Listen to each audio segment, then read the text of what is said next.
Okay, this orange arrow is pointing at Fiddler's Point, which is 1 mile away from me. And then this next arrow is going to point at this marker, and that's only a couple 100 yards or 100 feet away from me.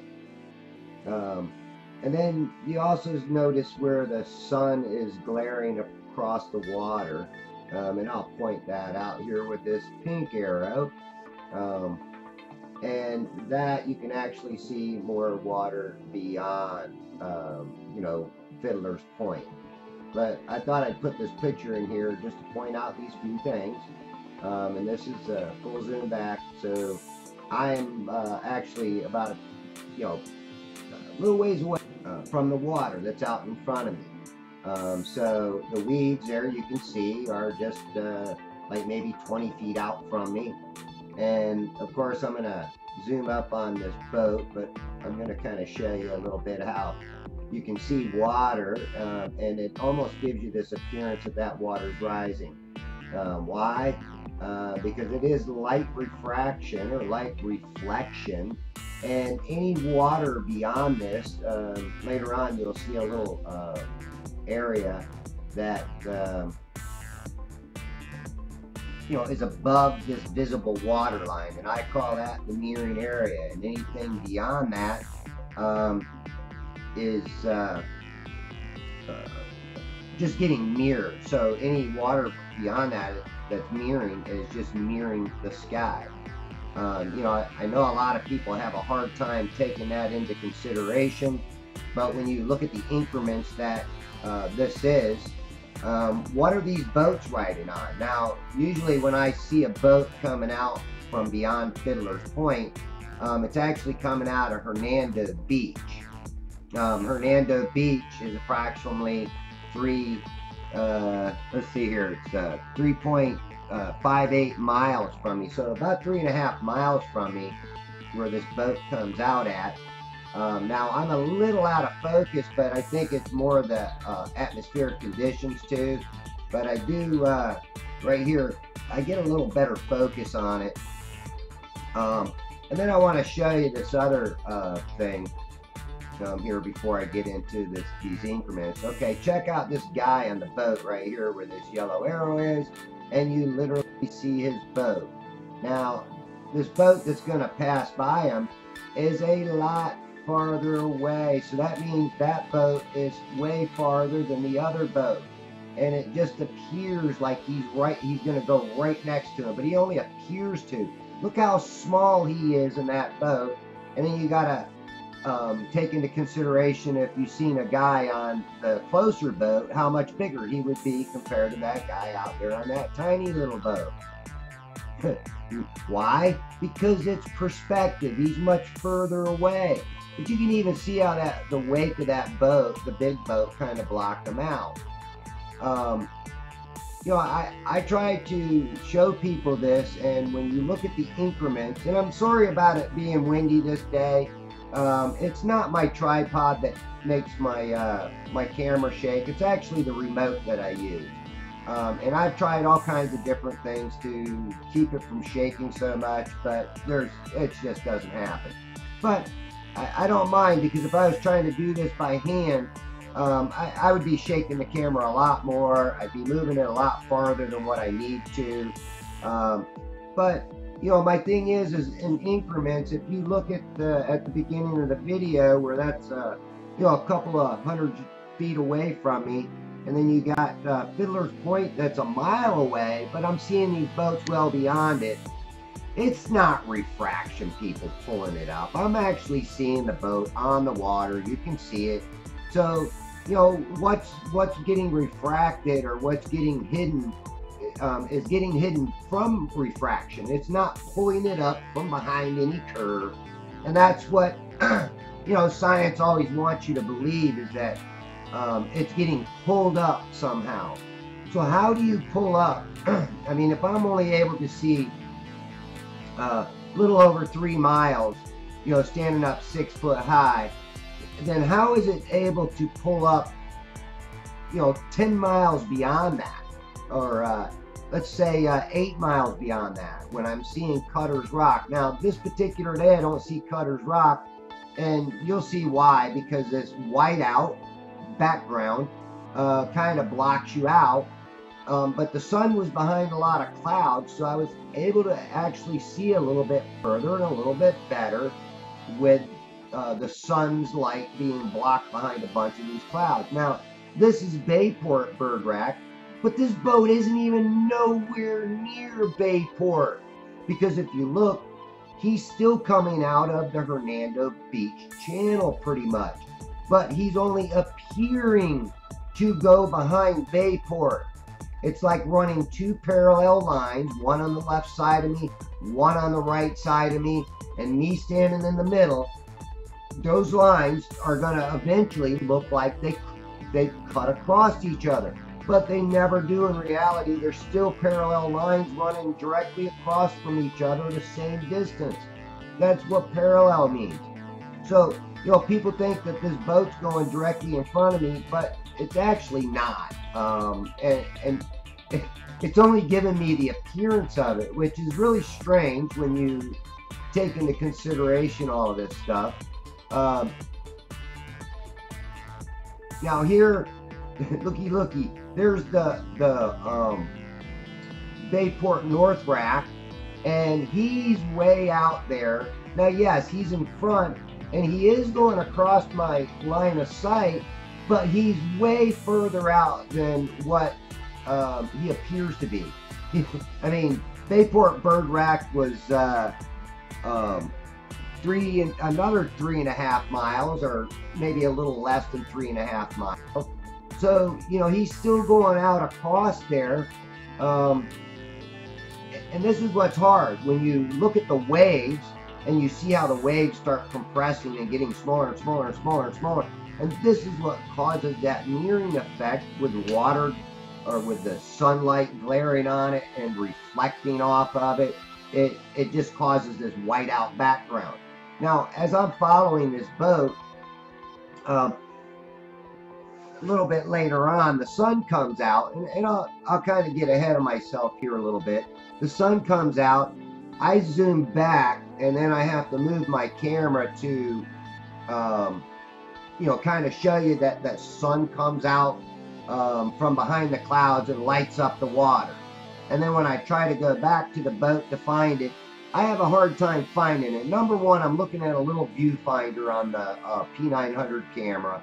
And yes, I use a Nikon Coolpix P900, you know, for the people that do ask me, of course, with this kind of a zoom. But if you look at from when I first saw this boat and started tracking it compared to the size of it now, there's a big difference in the size of it. And it continues to get smaller. So this boat is actually leading away from me. And one of the ways I can tell that it's actually going away is because I'm seeing more of the back of the boat than I am the side of the boat. So he's constantly going away, away, away on an angle. Okay, he's going across the angle away from me, but out in front of me. And this is what's deceiving when you're viewing these boats. That last little, say ½ an inch of water that you see in your screen is miles. That's a bunch of miles right there, all gathered up in this little tiny strip. And that's what's hard to get across to people, that this isn't just this miracle work of refraction pulling all of this water and this boat up from behind a curve. This boat has to be, and I'm going to guess at it because he's not all the way out there to the North Rack, which the North Rack, the Bayport North Rack is 8.9 miles. So I would probably say that this boat is, you know, 6 miles from me, maybe a little bit more. Wasn't quite all the way out to that North Rack, but he was fairly close. And you know, when you take into consideration in increments of this water leading away from me, when I'm pulled back, fully zoomed back, and if I take a picture like I did in the beginning, you can see that there's this little tiny strip out there of water that's miles and miles and miles long. But they only appear like here in a second, or in a minute or so. We're going to see another boat out here that's much farther away from this boat, and you can tell because the boat is squashed.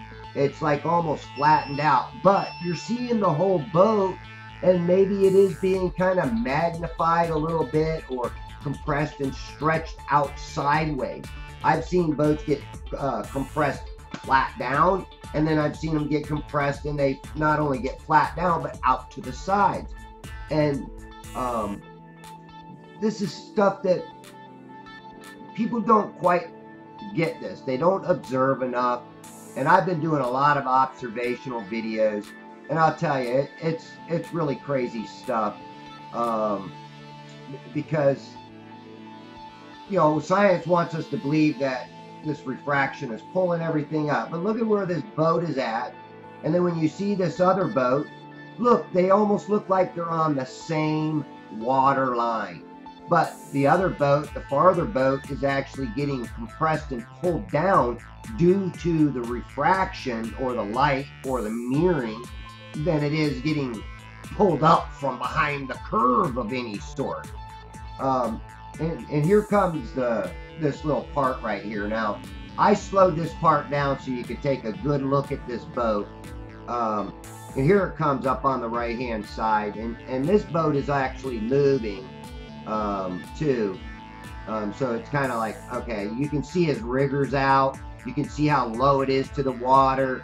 And somebody wants to tell me that light refraction is pulling this boat up, which is miles and miles away from this other boat. Come on, people, open your eyes. This is a boat sitting out there on the water that you can obviously see. And this particular day, I'm not getting a whole lot of mirroring. Why? Because I don't have, the sun isn't out in full sky view. If you look back through some of my other boat videos, you'll see when it's fully blue sky, no clouds out there, this water just gets mirrored. Also, if you take into consideration different times of the year, when I'm out during like July and August when the humidity is really high, these boats get distorted and just get to be turned into a blob before they even get to the Bayport bird rack. And people want to say, oh, you know, this refraction. No, it's called distortion due to the atmospheric water. Well, let's put it this way. It's not atmospheric, it's atmosphere, and it's due to the water molecules in the air. In the same way here, the water molecules in the air could be causing a big glare and causing everything to be whited out beyond that solid water line, or the visible water line. The hard water line is what I call it. So again, you know, you're looking at a boat that's actually on the water. It's not being pulled up. You can see the waves. You can see this thing splashing water up. You can kind of see his wake if you really look hard. But even look at the water at the bottom of the screen compared to the water at the top of the screen. All of that is just because of my angle. It's called angular resolution. So because it's such on a sharp angle, the camera cannot resolve it.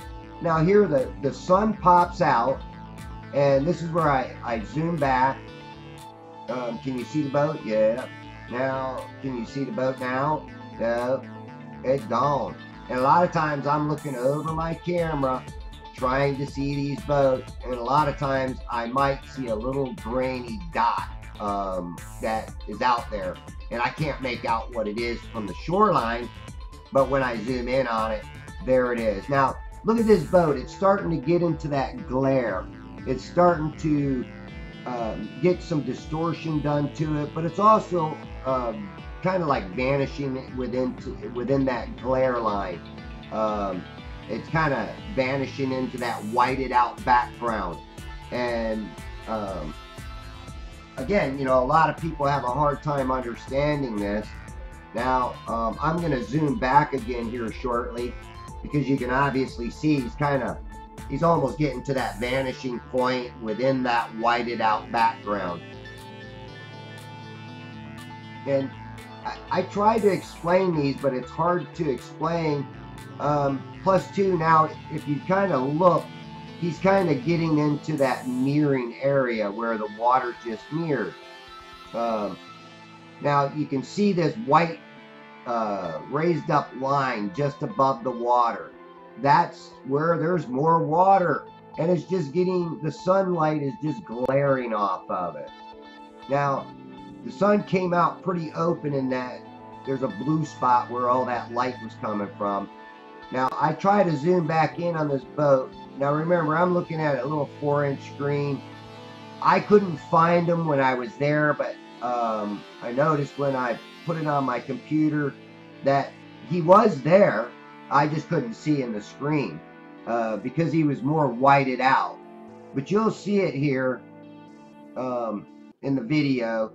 I'm kind of looking for him, and I'm like saying, wow, I lost him. And I, deleted all the audio in this just so you could, I could just kind of talk over it because I didn't want to. And look at that little line of glare at the surface of that water, and that's just glare water. And again, everything beyond that, the water line is much higher than this because my camera is actually looking down. Now there he was. So he was there, but he was like kind of going into that that veil. He was kind of hiding behind this whited out background, and that's where we lose things at. We lose it within that whiteout. It's like a man walking into a well-lit room. He opens the door and the room's really, really bright. He walks in and he vanishes in behind it. Same difference, okay? It's just that you're not going to see it. Now, I go back to looking for that north rack. And again, it's kind of the same thing. There it was. You'll see it, but I can't see it in my screen because it's kind of whited out. And also, it's real small. So there's the Bayport, and I kind of go back looking for it, and you'll see it again in here. But I don't see it in that screen. There it is. But did you see it compared to when I showed it earlier? It was more visible earlier. Now that gleaming light, that light gleaming off the water is kind of hiding it. And that's where things get hidden at, within that glare. It's a glare, the glare off the water. Just like you see the glare when I zoom back and show you a full view of this, the sunlight streaming across the water toward me. And I like doing these observations, but sometimes it's hard to explain what's going on. I see what's going on, but again, it's hard to explain it, especially to a glober. But you see how this water actually looks like it's rising up right where the light is.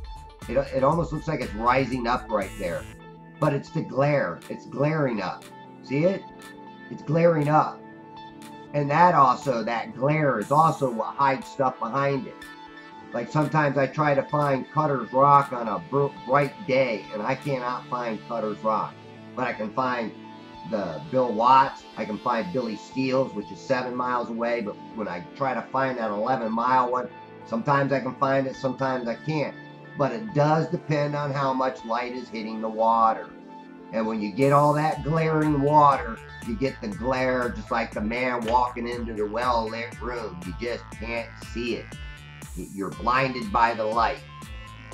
So again, I tell people don't believe me, because you should go out and do these tests yourself and you will see it. And look at how above that water line, look at that big glare line on top of that water, the hard water line. That is water beyond it, people. There's water beyond the visible water line. So take that into consideration. All right, like, subscribe, share.